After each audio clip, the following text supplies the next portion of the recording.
ادامه گفتارهای رادیوی فرهنگ.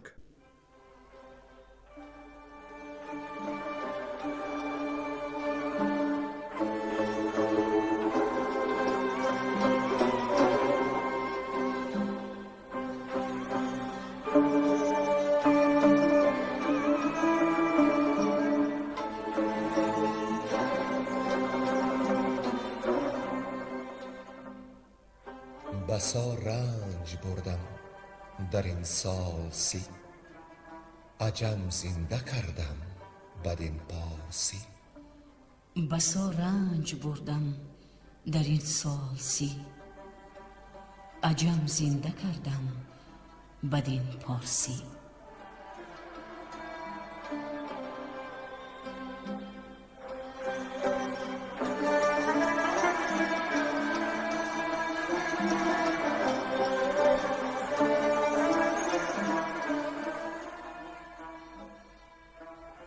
محفل ادبی به استقبال جشن هزاره شاهنامه بیزوال ابوالقاسم فردوسی.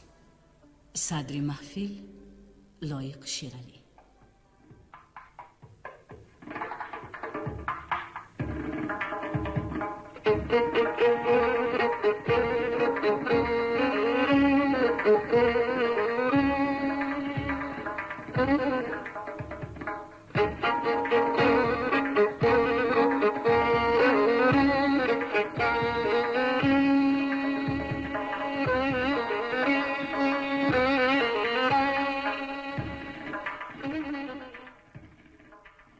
شنوندگان عزیز ما می‌دانند که در گفتار پیشین به جای رسیدیم که سهراب دیج سپید را گرفت ولی اندران گردآفرید را ندید و بسا دریغا گویی کرد.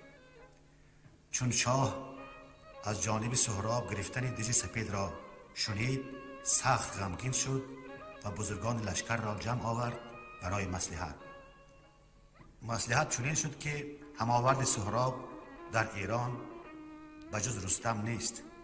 از این خاطر باید او را از زابل بیارند. کاووس به رستم نامه نوشت و او را از زابلستان فرا خواند به این امید که دل و پشت گردان ایران توی، به چنگال و نیروی شیران توی در همه بد به ایران پناه، ز تو برفرازند گردان کلاه. و گیو نامه کاووس را به زابلستان نزدیک رستم بود. رستم نامه را خواند و در شگفت آمد که از ترکان چنان نامداری مثل سهراب از کجاست. اگر پسر او باشد که از دختر شاه سمنگان زاده شده است، هنوز کودک است. و رستم گیو را به ایوان خویش خواند. اما گیو گفت که باید شتاب کرد، زیرا کاووس خواسته بود که اگر شب رسی روز را بازگرد. اما رستم بران بود که یک روز شادی و نشاط کنند و سپس نزدیک شاه کاووس برسند. بدین منوال 3-4 روز بزم آراستند و مستان و شادان بودند. اما گیو بسیار بی آرام بود که از درنگ آنان شاه خشمگین خواهد شد. اما رستم می گفت که کسی حد ندارد با او بشورد و بفرمود تا رخش را زین کنند و به نزدیک شاه کاووس رسیدند. شاه از دیر آمدن رستم برآشفت و بانگ زد که رستم کی باشد که از فرمان من سر پیچد. اگر تیغ در دستم بود سری او را مثل ترنج برمی کندم. و توس را فرمان داد تا برود و سری گیو و رستم را زنده بردار کشد. رستم از این کردار شاه در غضب آمد و بر اسب نشست و از پیش ایشان برفت.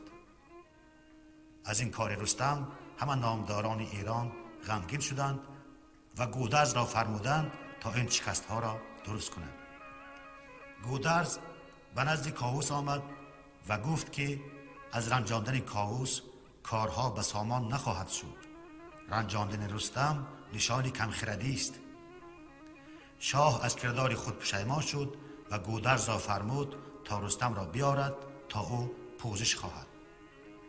گودرز با سران سپاه پیش رستم آمدند و گفتند جهان سر به سر زیر پای تو باد، همیشه سری تخت جای تو باد. تو دانی که کاووس را مغز نیست، به تیزی سخن گفتنش نغز نیست. و گفتند که اگر تهمتن از شاه رنجیده باشد، ایران را گناهی نیست.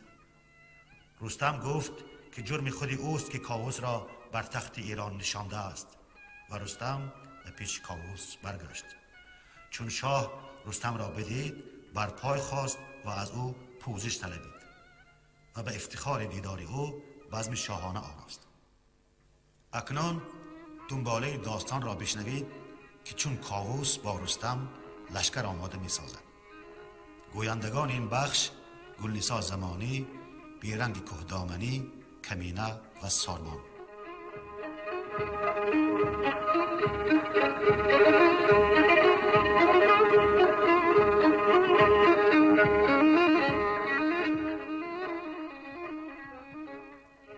لشکر کشیدن کاووس با رستم.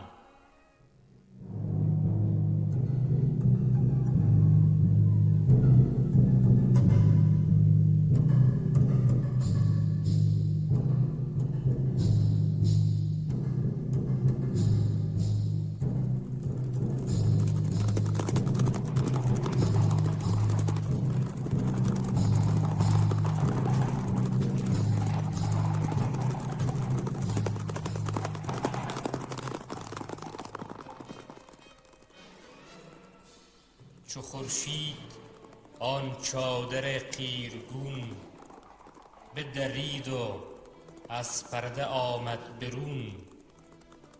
بفرمود کاووس تا گیو و طوس، ببستند بر کوهه پیل کوس. در گنج بگشاد و روزی بداد، سپه برنشاند و بنه برنهاد. سپهدار و جوشنوران 100,000، شمرده به لشکرگه آمد سوار. یکی لشکر آمد ز پهلو به دشت، که از گرد اسپان هوا تیره گشت. سراپرده و خیمه زد بر 2 میل، بپوشید گیتی به نعل و به پیل. هوا نیلگون شد زمین آبنوس، بجنبید هامون ز آوای کوس. همی رفت منزل به منزل سپاه، شده روی خورشید تابان سیاه. درخشیدن خشت و ژوپین ز گرد، چو آتش پس پرده لاجورد. ز بس گونه گونه سنان و درفش، سپرهای زرین و زرین کفش. تو گفتی که ابر برنگ آبنوس، بیامد ببارید از او سندروس. جهان را شب از روز پیدا نبود، تو گفتی سپهر و ثریا نبود. از این سان بشد تا در دژ رسید، شده خاک و سنگ از جهان ناپدید. خروش بلند آمد از دیدگاه، به سهراب بنمود کآمد سپاه. چو سهراب از آن گونه آوا شنید، به باره برآمد سپه بنگرید.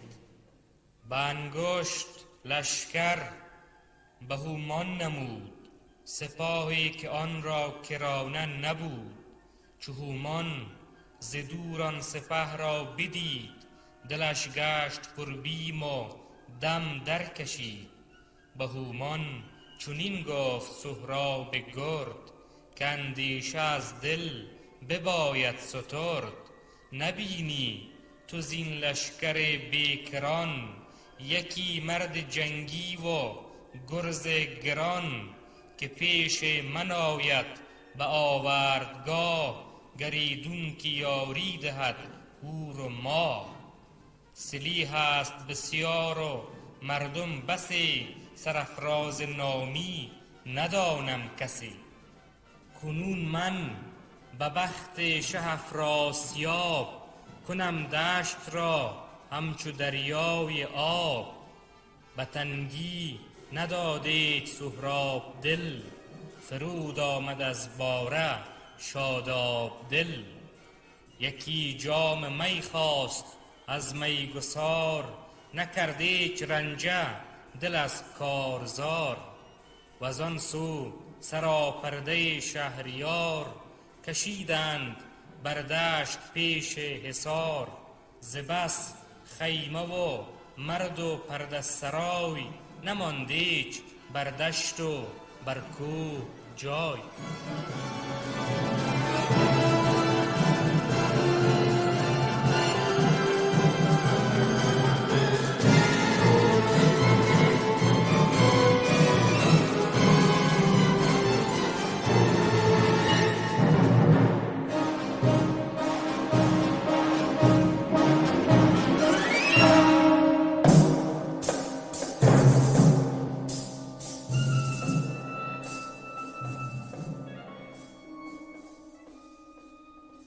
کشتن رستم ژندرزم را.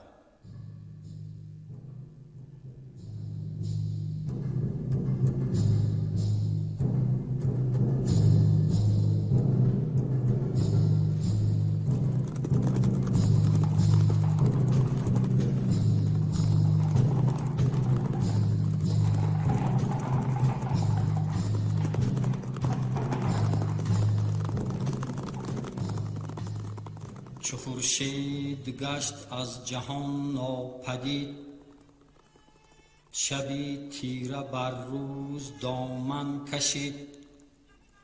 تهمتن بیامد به نزدیک شاه، میان بسته رزم و دل کینه خواه. که دستور باشد مرا تاجور، کزی در شوم بی کلاه و کمر. ببینم که این نوجهاندار کیست، بزرگان کدامند و سالار کیست. بدو گفت کاووس کین کار توست، که روشن روان بادی و تندرست. همیشه نگهدار یزدانت باد، به کام دل و رای و پیمانت باد. تهمتن یکی جامه ترکوار، بپوشید و آمد نهان تا حصار. بیامد چون نزدیکی دیژ رسید، خروشیدن و بانگ ترکان شنید. بدان دیژ درون رفت مردی دلیر، چنان چون سوی آهوان نره شیر. یکایک سران را نگه کرد و دید، ز شادی رخانش چو گل بشکفید. بدانگه که سهراب آهنگ جنگ، نمود و گهی رفتن آمدش تنگ. همی خواند پس مادرش ژندرزم، که او دیده بود پهلوان گاهی بزم. بود و پور شاهی سمنگان زمین، همان خال سهراب با آفرین. بدو گفت که گرد روشن روان، فرستند همراه این نوجوان. که چون نامور سوی ایران رسد، به نزدیک شاهی دلیران رسد. چو تنگ اندر آید سپه روز کین، پدر را نمایی به پوری گزین.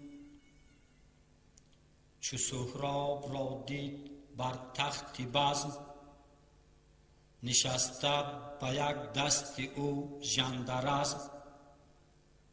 و دیگر چو همان سوار دلیر، دیگر بارمان نام بردار شیر.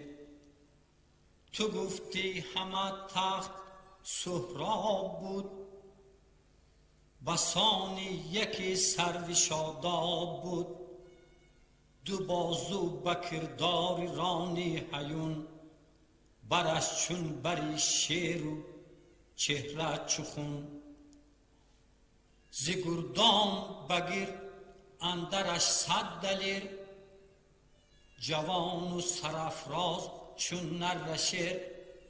پرستار 50 با دست بند، و پیشی دل افروز تختی بلند. همه یک به یک خواندند آفرین، بدان برز و بالا و تیغ و نگین. همه بود رستم بدینجا ز دور، نشسته نگه کرد مردان تور. به شایسته کار برون رفت ژند، گوی دید برسان سروی بلند. بدان لشکر اندر چونو کس نبود، بسودش به تندی و پرسید زود. چه مردی؟ بدو گفت با من بگوی، سوی روشنی آی و بنمای روی. تهمتن یکی مشت بر گردنش، بزد تیز و برشد روان از تنش. بدان جایگه خشک شد ژندرز، سر آمد بر او روز پیکار و بزم. زمان همه بود سهراب دیر، نیامد به نزدیک او ژنده شیر. نگه کرد سهراب تا ژندرز، کجا شد که جایش تهی شد ز بزم. برفتند و دیدند افکنده خوار، برآسوده از بزم و از کارزار. خروشان پر از درد باز آمدند، ز دردش دل اندر گداز آمدند.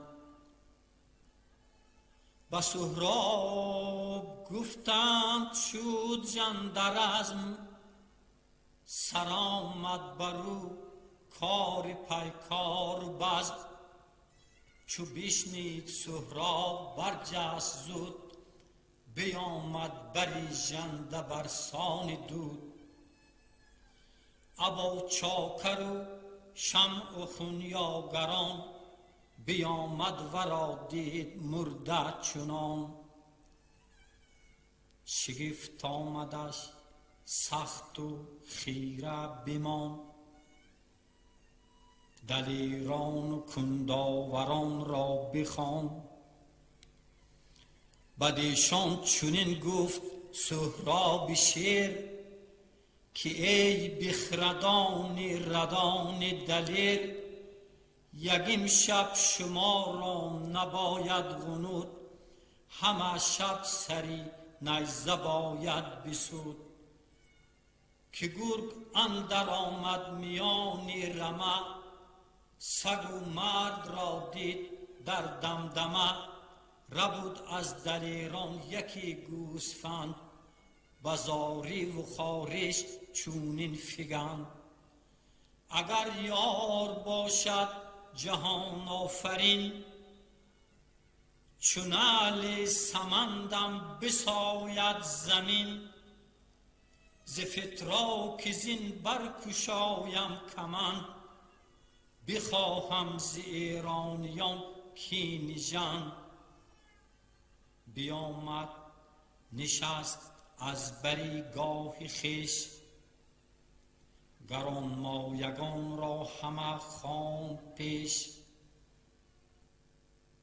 که گر گم شد از تخت من ژندرز، نیاید همه سیر جانم ز بزم. چو برگشت رستم بری شهریار، از ایران سپه گیو بود پاسدار. بره برگوی پیلتن را بدید، بزد دست و تیغ از میان برکشید.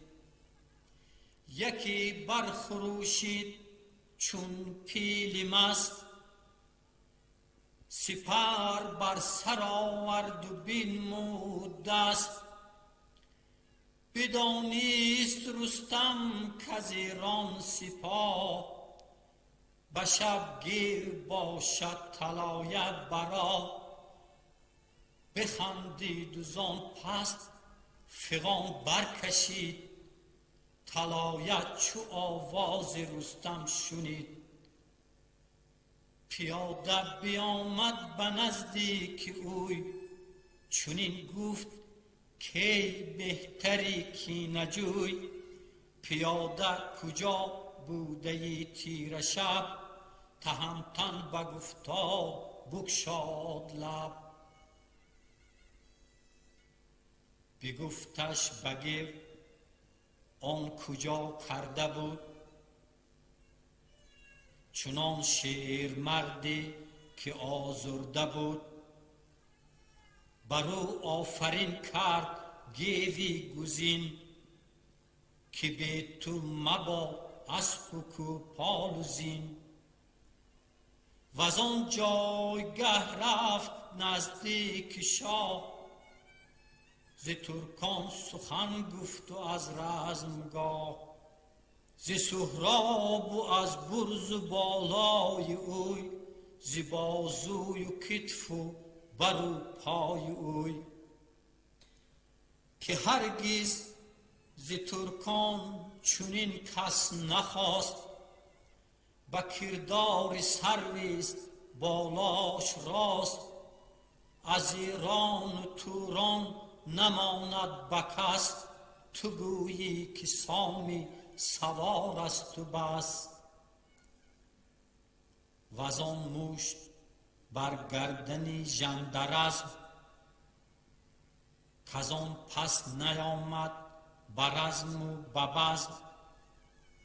بگفتند و پس رود و می خواستند، همه شب همه لشکر آراستند.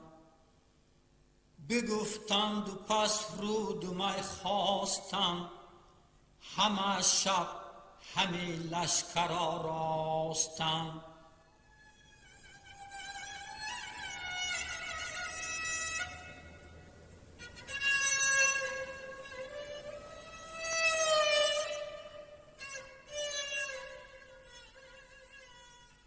پرسیدن سهراب نام سرداران ایران از هجیر.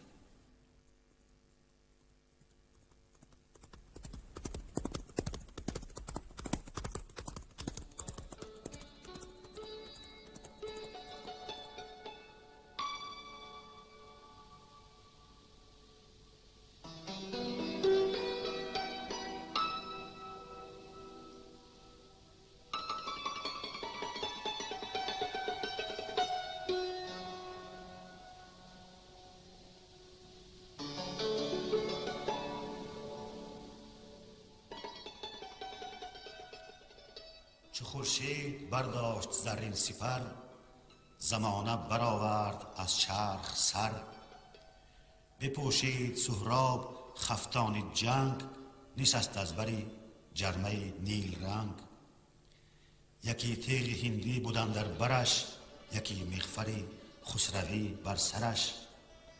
کمندی به فتراک بر شست خم، خم اندر خم و روی کرده دژم. بیامد یکی تند بالا گزید، به جایی که ایران سپه را بدید. بفرمود تا رفت پیش هجیر، بدو گفت کژی نیاید ز تیر.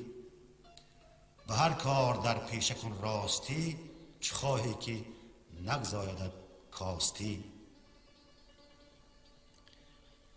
سخن هرچی پرسم همه راست گوی، به کژی مکن رای و چاره مجوی.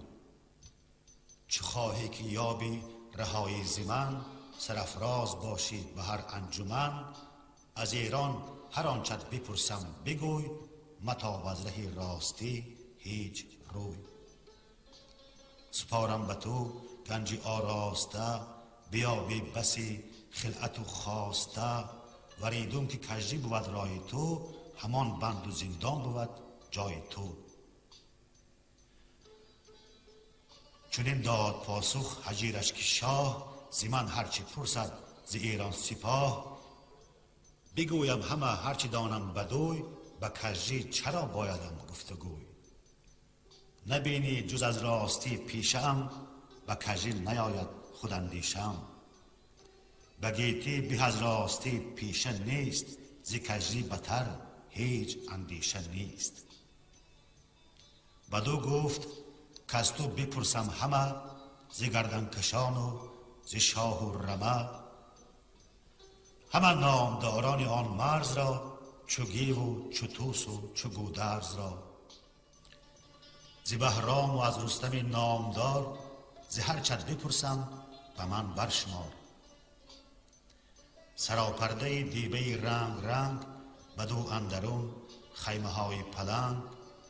به پیش اندرون بسته صد ژنده پیل، یکی تخت پیروزه بر سان نیل. یکی زرد خورشید پیکر درفش، سرش ماه زرین غلافش بنفش. به قلبی سپاه اندرون جای کیست، ز گردان ایران ورا نام چیست. بدو گفت کان شاه ایران بود، که بر درگهش پیل و شیران بود. و از آن پس بدو گفت که از میمنه، سواران بسیار و پیل و بنه. سراپرده برکشیده سیاه، رده گردش اندر ستاده سپاه. به گردندرش خیمه زندازه بیش، پسی پشت پیلان و شیران به پیش. زده پیش او پیل پیکر درفش، و نزدش سواران زرین کفش. چنین گفت کان طوس نوذر بود، درفشش کجا پیل پیکر بود. بپرسید کان سرخ پرده سرای، سواران بسی گردش اندر به پای. یکی شیر پیکر درفشی بنفش، درفشان گوهر بر میان درفش. پسی پشتش اندر سپاه گران، همان نیزه داران و جوشنوران. کی باشد و من نام او بازگوی، ز کژی میاور تباهی بروی. چنین گفت کان فر آزادگان، سپهدار گودرز کشوادگان. سپهکش بود گاه کینه دلیر، دو چیل پور دارد چو پیل و چو شیر. کجا پیل با او نکوشد به جنگ، نه از دشت ببر و نه از کوه پلنگ. دیگر گفت کان سبز پرده سرای، یکی لشکری گشت پیشش به پای. یکی تختی پرمایه اندر میان، زده پیش او اختری کاویان. برو برنشسته یکی پهلوان، ابا فر و با سفت و یال گوان. از آن کس که بر پای پیشش بر است، نشسته به یک سر از او برتر است. یکی باره پیشش به بالای اوی، کمندی فرو هشته تا پای اوی. به خود هر زمان برخروشد همی، تو گویی که دریا بجوشد همی. بسی پیل برگستوان دار پیش، همی جوشد آن مرد بر جای خیش. به ایران نمردی به بالای اوی، نبینم همی اسب هم پای اوی. درفشش ببین اژدها پیکر است، بران نیزه بر شیر زرین سر است. هجیر آنگهی گفت با خویشتن، که در من نشانی گلی پیلتن. بگویم بدین نیک دل شیر مرد، ز رستم برآرد به ناگاه گرد. از آن به نباشد که پنهان کنم، ز گردن کشان نام او بفکنم. بدو گفت که از چین یکی نیکخواه، به نوی بیامد به نزدیک شاه. بپرسید نامش ز فرخ هجیر، بگفتا که نامش ندارم بویر. بدین دژ بودم من بدان روزگار، کجا او بیامد بر شهریار. غمین گشت سهراب را دل بدان که جایی نیامد ز رستم نشان. نشان داده بود از پدر مادرش، همی دید و دیده نبود باورش. همی نام جست از دهان هجیر، مگر کان سخنها شود دلپذیر. نبشته به سر بر دگرگونه بود، ز فرمان نکاهد نه هرگز فزود. وزان پس بپرسید کز مهتران، کشیده سراپرده برکران. سواران بسیار و پیلان به پای، برآید همی ناله کرنای. یکی گرگ پیکر درفش از برش، به ابر اندر آورده زرین سرش. میان سراپرده تختی زده، ستاده غلامان به پیشش رده. چنین گفت کان پور گودرز گیو، که خوانند گردان ورا گیو نیو. ز گودرزیان مهتر و بهتر است، به ایران سپه بر دو بهره سر است. سرافراز داماد رستم بود، به ایران زمین همچو او کم بود. بدو گفت از آن سو که تابنده شید، برآید یکی پرده بینم سپید. ز دیبای رومی به پیشش، سوار رده برکشیده فزون از 1000. پیاده سپردار و ژوپین وران، شده انجمن لشکر بیکران. نشسته سپهدار بر تخت عاج، نهاده بر آن عاج کرسی ساج. ز پرده فرو هشته دیبا جلیل، غلامی ایستاده رده خیل خیل. بدو گفت کاو را فریبرز خوان، که فرزند شاه است و تاج گوان. بدو گفت سهراب کین درخور است، که فرزند شاه است و با افسر است. بپرسید از آن زرد پرده سرای، درفشی درخشان به پیشش به پای. به گرد اندرش زرد و سرخ و بنفش، ز هر گونه‌ای برکشیده درفش. درفشی پس پشت پیکر گراز، سرش ماه سیمین و بالا دراز. چنین گفت کاو را گراز است نام، که در جنگ شیران ندارد لگام. هشیوار و از تخمه گیوگان، که بر درد و سختی نباشد شکان. نشان پدر جست و با او نگفت، همی داشت آن راستی در نهفت. جهان را چه سازی که خود ساخته است، جهاندار از این کار پرداخته است. زمانه نبشته دگرگونه داشت، چنان کو گذارد بباید گذاشت. چو دل برنهی در سرای سپنج، همه زهر زو بینی و درد و رنج. دگر باره پرسید از او سرفراز، از آن کش به دیدار او بد نیاز. از آن پرده سبز و اسپ بلند، وز آن مرد و آن تاب داده کمند. وز آن پس هجیر سپهبدش گفت، که از تو سخن را نباید نهفت. گر از نام چینی بمانم همی، از آن است کاو را ندانم همی.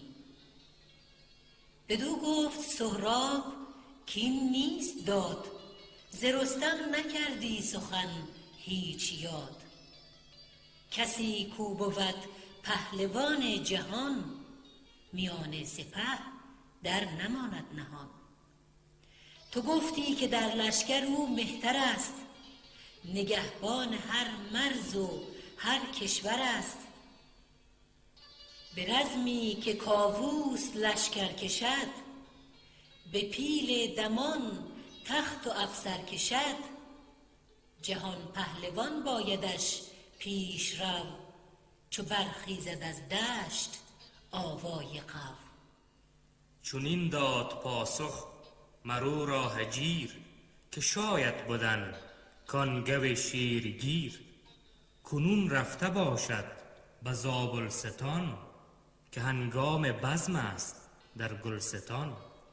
بدو گفت سهراب کین خود بگوی، که دارد سپهبد سوی جنگ روی.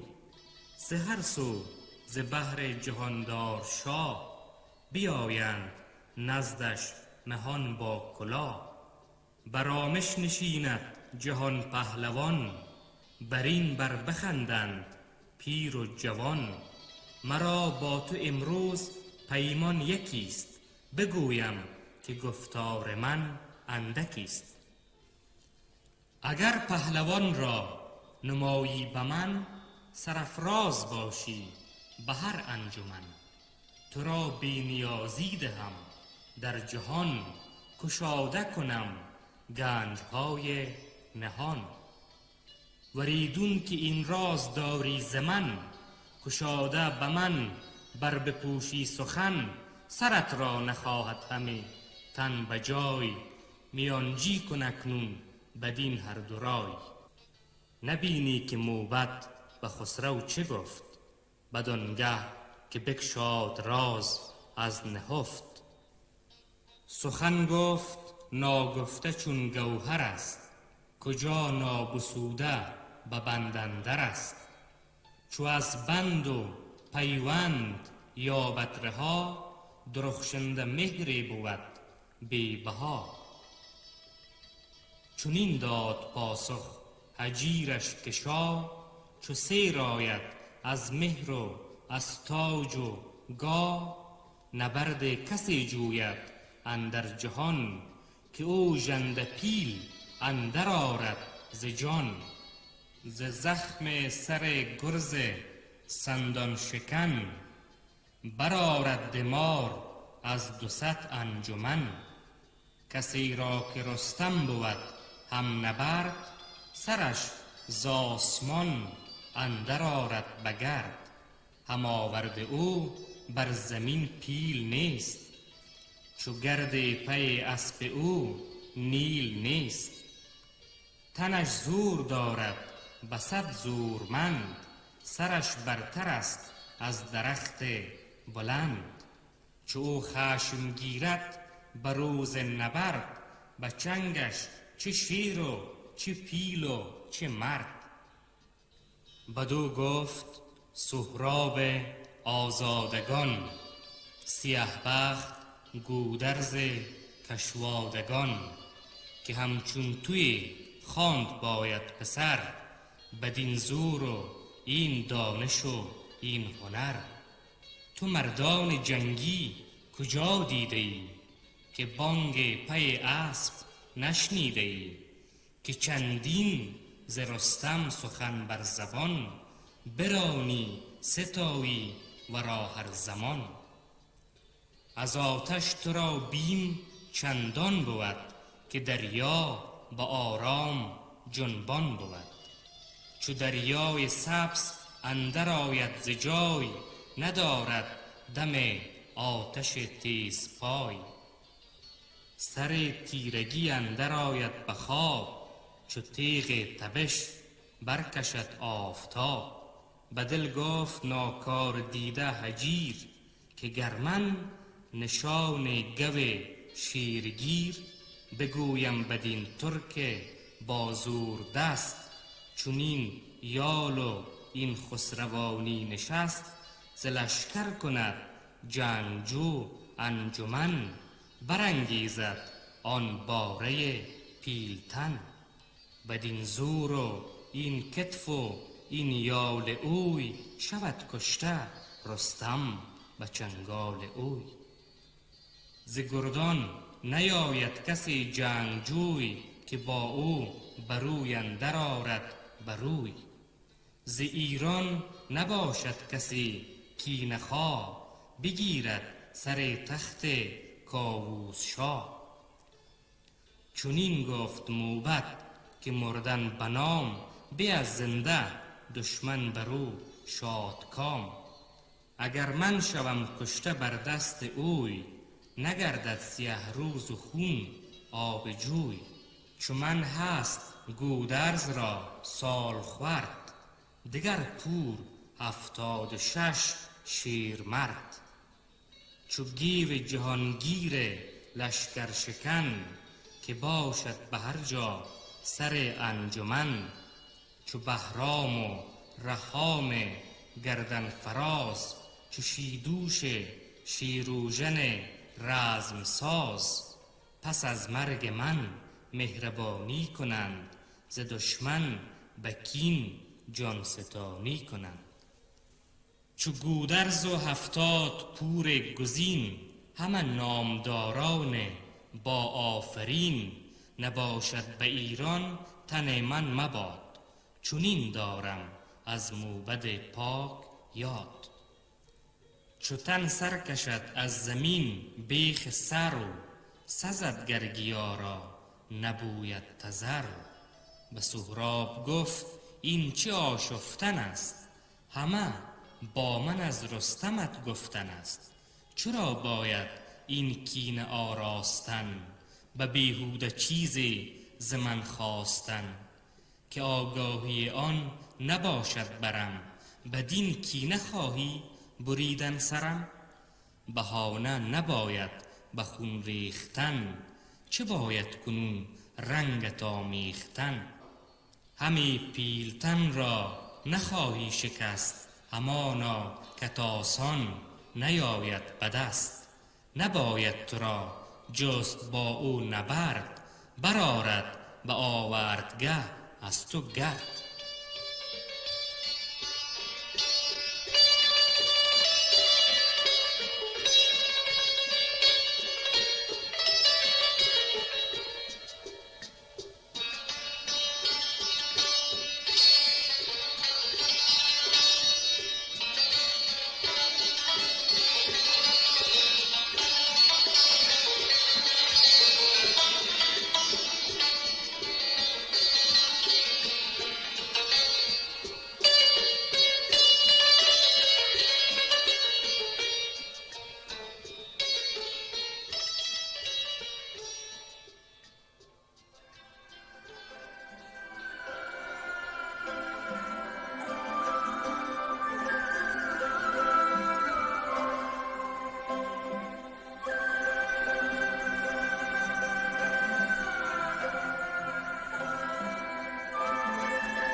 شما محفل ادبی را به استقبال جشن هزاره شاهنامه ابوالقاسم فردوسی شنیدید.